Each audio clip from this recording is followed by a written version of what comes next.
गुरुवारच्या दिवशी हे काम केल्याने रात्रंदिवस प्रगती होत जाईल. कुटुंबात खूप अडचणी आहेत, खूप त्रास आहेत, केलेले काम पूर्ण होत नाही किंवा जे काम आपण सुरू करू त्याच्यामध्ये खूप अडथळे निर्माण होतात, प्रगती होत नाही किंवा नवरा-बायकोची सतत भांडणे होत राहतात. घरातील मुले ऐकत नाहीत किंवा अभ्यास करत नाहीत, हट्टीपणा करतात. अशा खूप साऱ्या महत्त्वाच्या गोष्टी आहेत, समस्या आहेत. घरामध्ये बरकत नाही किंवा पती-पत्नीची प्रगती होत नाही, त्याला त्यांच्या कामामध्ये यश मिळत नाही. तसेच काही जणांना संतान सुख प्राप्त होत नाही. कितीही प्रयत्न केले तरी, कितीही उपाय केले तरीसुद्धा संतान सुख प्राप्त होत नाही. किंवा काही जणांच्या डोक्यावरती खूप कर्ज आहे, ते कर्ज काही केल्या फिटत नाही. घरात पैसा टिकत नाही. घरामध्ये सुख समृद्धी नांदत नाही. घरात सकारात्मक जाणवत नाही. घरात पैसा टिकत नाही. घरात सुख समृद्धी नांदत नाही. घरात सकारात्मकता जाणवत नाही. घरामध्ये सतत नकारात्मकता जाणवते, अस्वस्थता जाणवते. आपल्याच घरात आपल्याला थांबू वाटत नाही. सतत भांडण, कलह, कटकटी होत राहतात. अशा अनेक समस्या आहेत. बरेच वेळा असं होतं की घरातील सततच्या भांडण आणि कलहामुळे घरात असे दूषित वातावरण तयार होते की आपल्याला पूजा, नामस्मरण, अनुष्ठान, व्रतवैकल्ये आपल्याला करण्याची इच्छासुद्धा राहत नाही. किंवा असं वाटतं की आपण एवढी पूजा करतो तरीसुद्धा आपल्या घरात भांडणं निर्माण होतात, कलह निर्माण होतात. त्यामुळे एक नकारात्मकता आपल्या मनात निर्माण होते. या सगळ्या अडचणींवर मात करण्यासाठी मी तुम्हाला अतिशय साधे, सोपे आणि अचूक असे उपाय सांगणार आहे. यासाठी तुम्हाला कोणताही पूजापाठ, व्रतवैकल्य किंवा अनुष्ठान करण्याची गरज नाही. तर हा व्हिडिओ शेवटपर्यंत नक्की पहा. हे उपाय केल्यामुळे आपल्या कुटुंबातील गुरुग्रह हा मजबूत होतो. बृहस्पती देवाचा गुरुवार हा वार असतो, त्यामुळे गुरुवारी केलेले उपाय असतात त्याच्यामुळे आपल्याला सर्व मनोकामना या पूर्ण होतात. ज्या अडचणींचा आपण सध्या सामना करत असतो त्या अडचणी हळूहळू दूर होतात. भाग्याची साथ आपल्याला मिळू लागते. तसेच नवरा आणि मुलं आपलं सर्व ऐकून लागतात. ज्या महिलांना संतान सुख नाही त्या महिलांनी संतान सुख मिळेल. घरातील महिलेने जर हे उपाय केले तर घरात आनंददायी वातावरण निर्माण होईल. घरात सुख समृद्धी निर्माण होईल. घरात वातावरणही सकारात्मक होईल. घरामध्ये मानसिक कामाला यश मिळेल. तुमचं जे काम आहे ते त्याच्यामध्ये यश मिळतं. कारण कोणत्याही घराचा पाया, कोणत्याही घराचा मजबूतीकरण या घरातील प्रत्येक महिलेला करायचं असतं.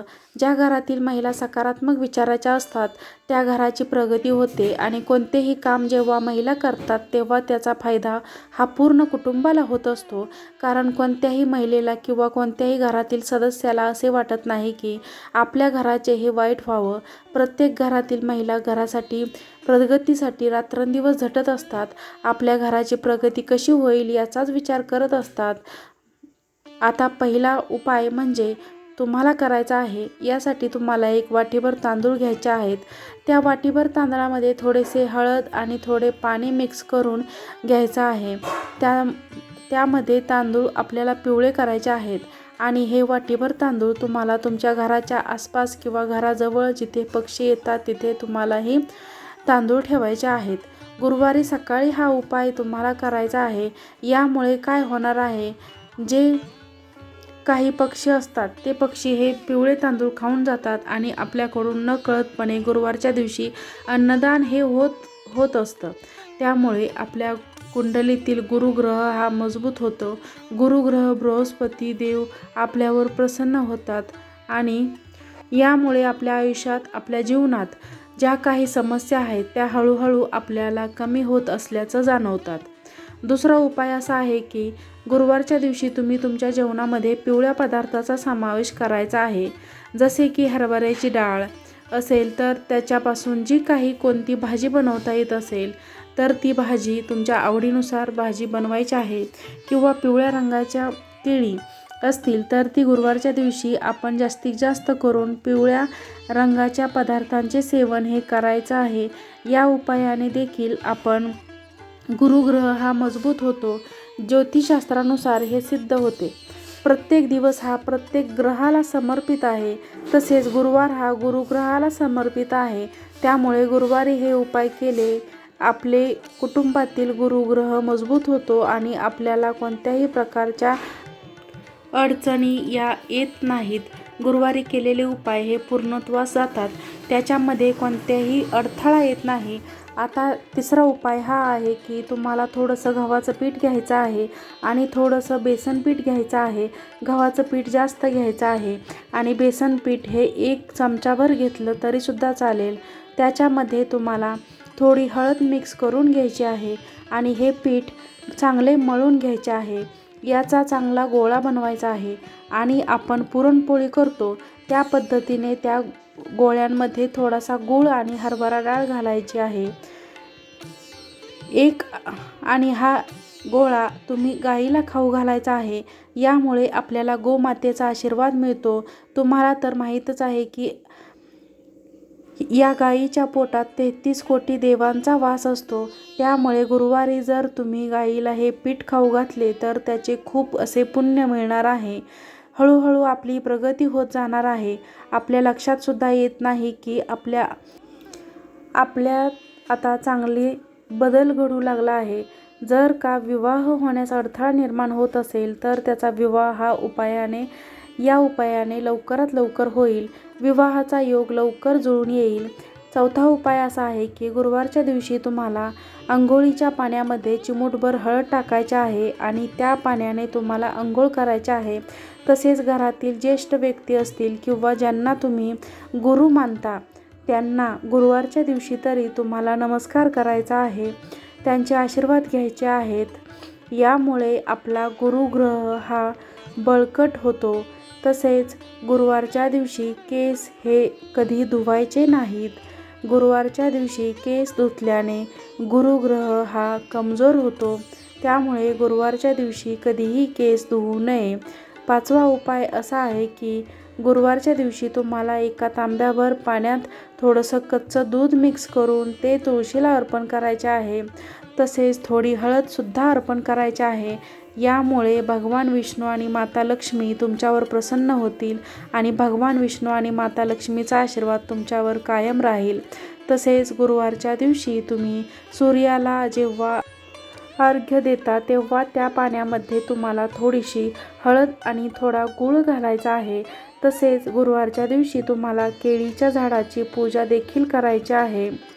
जर तुमच्या घराजवळ केळीचे झाड असेल तर गुरुवारच्या दिवशी त्या झाडाची पूजाही नक्की करा. कारण केळीच्या झाडांमध्ये भगवान विष्णूंचा वास असतो आणि जिथे भगवान विष्णू असतात तिथे माता लक्ष्मी हे असतेच. गुरुवारच्या दिवशी तुम्हाला केळीच्या झाडाला थोडीशी हळद मिक्स करून पाणी अर्पण करायचं आहे. यामुळे सुद्धा भगवान विष्णू आणि माता लक्ष्मी प्रसन्न होतात आणि त्यांचा आशीर्वाद आपल्यावर कायम राहतो. घरात सुखसमृद्धी राहते.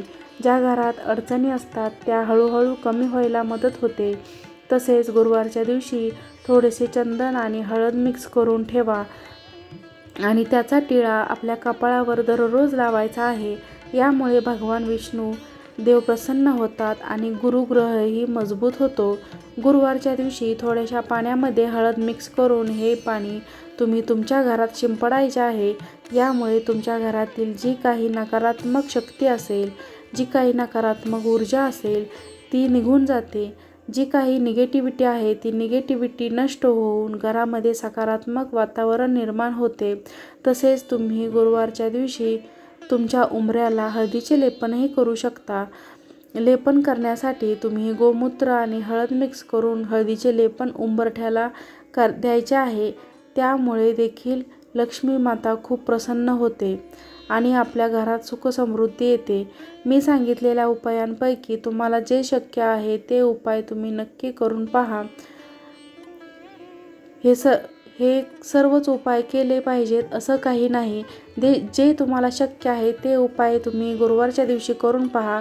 जो कोणता उपाय आपल्याला सोपा वाटेल तो उपाय नक्की करा.